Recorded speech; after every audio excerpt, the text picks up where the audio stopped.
Welcome दोस्तों, KLC education में आपका स्वागत है।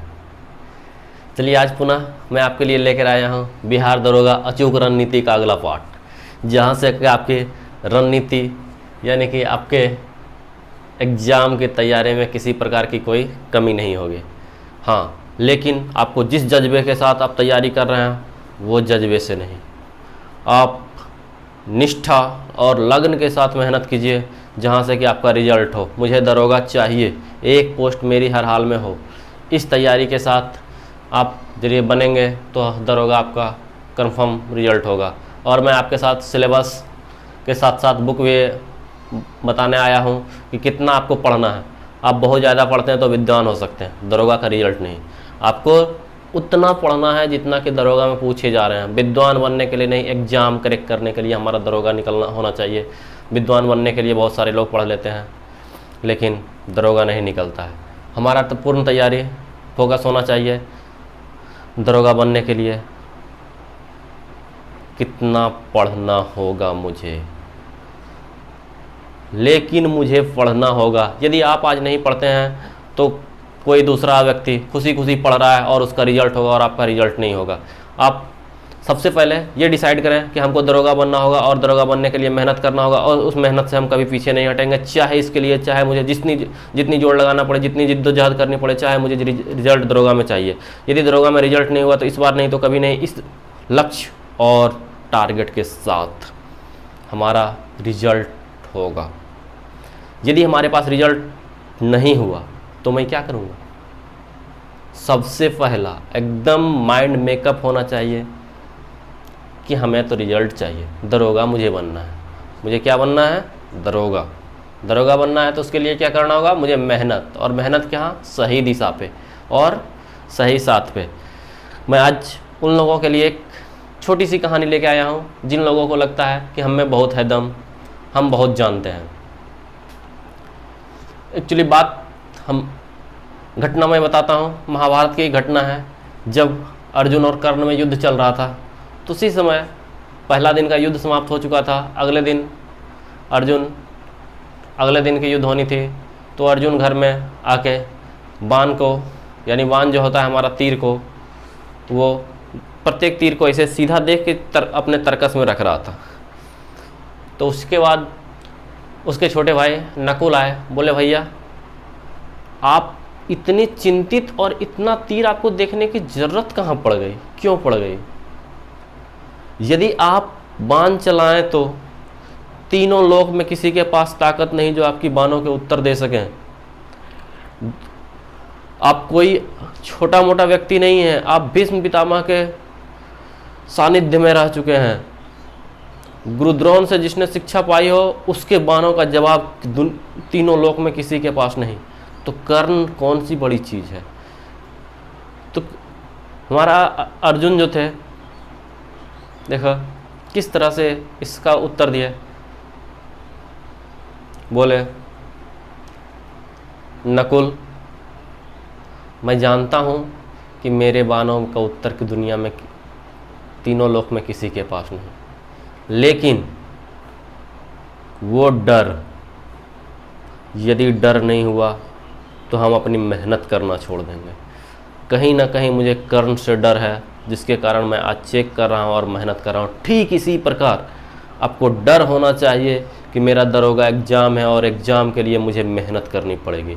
यही डर के साथ यदि अर्जुन तीनों लोक का सबसे बड़ा धनुषधारी था, उसके बाणों का उत्तर किसी के पास नहीं था, फिर भी उसके जहन में डर था और यही डर उसको जीत की ओर ले गया। ठीक उसी प्रकार यदि आप बहुत ही विद्वान हैं, यदि आपके पास डर है कि मैं कहीं फेल ना हो जाऊं, तो आपको ये डर आपको जीत की ओर लेके जाएगा। और इसी जीत के लिए जिस प्रकार अर्जुन बाण को अपने तरकस में देख के रख रहे थे, उसी प्रकार आपको बुक का हर चीज़ पढ़ना होगा और सही दिशा में सही सिलेबस के साथ पढ़ना होगा।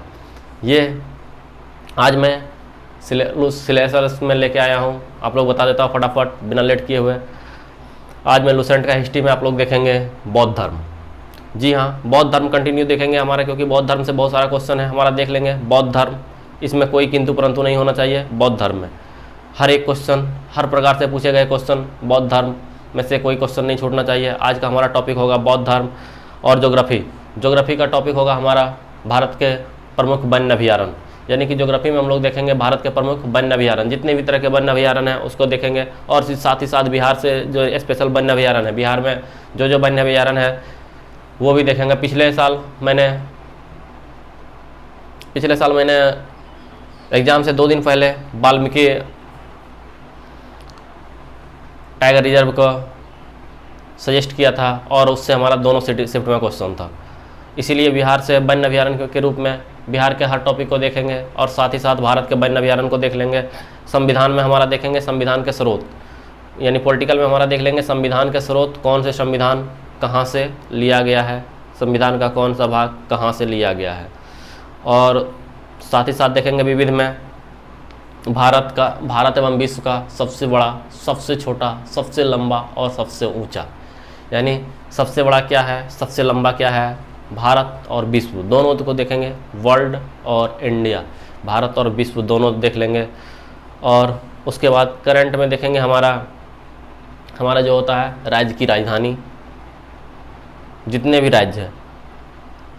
अभी टोटल हमारा राज्य 28 राज्य और 8 केंद्र शासित प्रदेश हैं। टोटल का राज्य का राजधानी, राज्यपाल, यदि केंद्र शासित प्रदेश है कुछ में उपराज्यपाल होते हैं तो उपराज्यपाल को देखेंगे, यानी कि राज्य की राजधानी, राज्यपाल और मुख्यमंत्री को देखेंगे हमारा।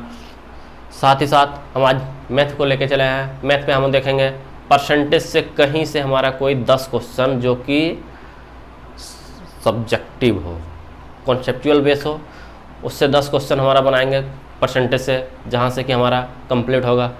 आज इतना करेंगे, फिर अगले एपिसोड में मैं अगले 24 घंटे के अगले टारगेट में फिर आपको लेके आऊँगा। चलिए, आपकी जोश और जज्बा बरकरार रखने के लिए हम सुपर सेट को देखेंगे। आज आप में कितना दम है, आप हमारे सुपर सेट के साथ आइए और अपने दम को दिखाइए, दम आप में है कितना दम। सुपर सेट, चलिए आज देखते हैं हमारा सुपर सेट।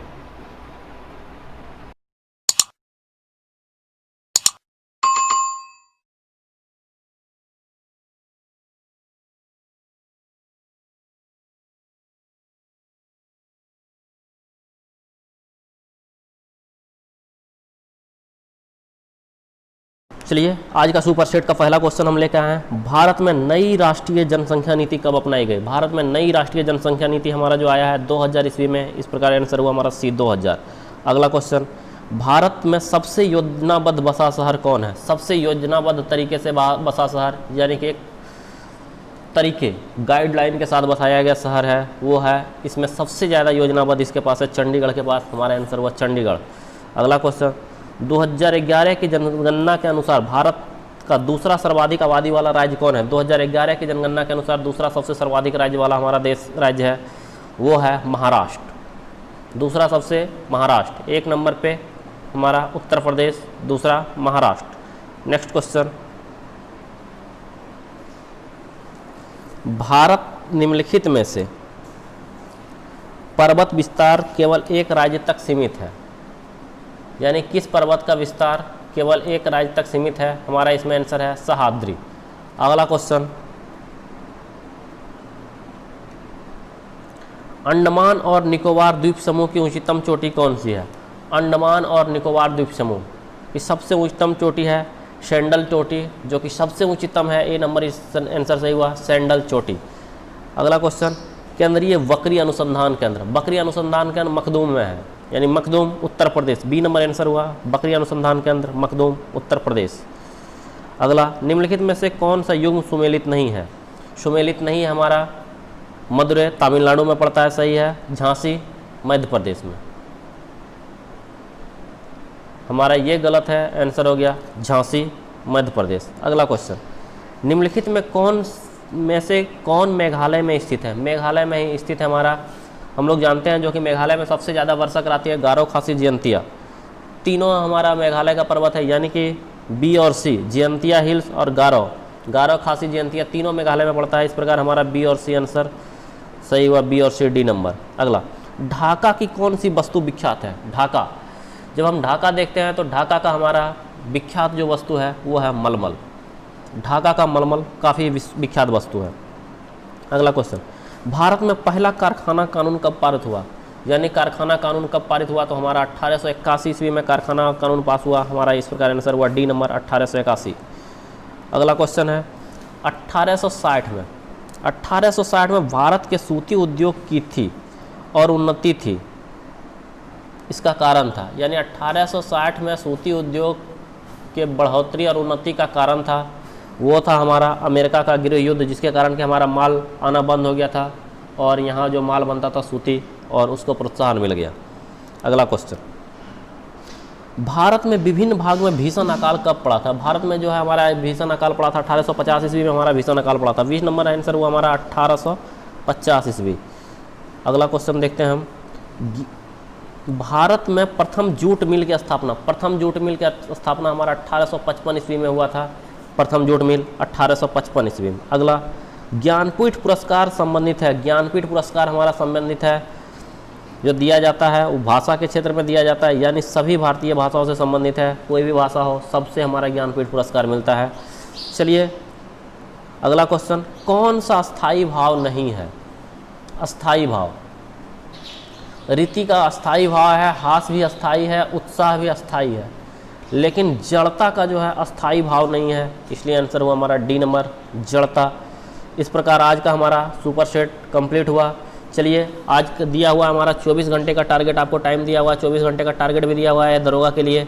आप उस टारगेट को पूरा कीजिए और हमें बताइए कमेंट सेक्शन में आपका टारगेट में पूरा हो रहा है या नहीं हो रहा है। यदि नहीं हो रहा है तो किस तरह की परेशानी आपके साथ आ रही है, और साथ ही साथ ये भी बताइएगा आपका सुपर सेट का कितना क्वेश्चन आप जानते थे, उसको कमेंट सेक्शन में हमें ज़रूर बताइएगा, ताकि हम आपके लिए वैसे सुपर सेट आपके अनुसार ला सकें। फिर मिलते हैं अगले वीडियो में। चैनल को सब्सक्राइब कर लीजिएगा और नोटिफिकेशन बेल को दबा लीजिएगा, ताकि आपको वीडियो का नोटिफिकेशन मिले। आपके लिए डेली वीडियो अपलोड हो रहा है और डेली आपको टारगेट ऑफ द डे दिया जा रहा है, जहाँ से कि आपका दरोगा फाइनल होगा। फिर मिलते हैं अगले वीडियो में, तब तक के लिए धन्यवाद।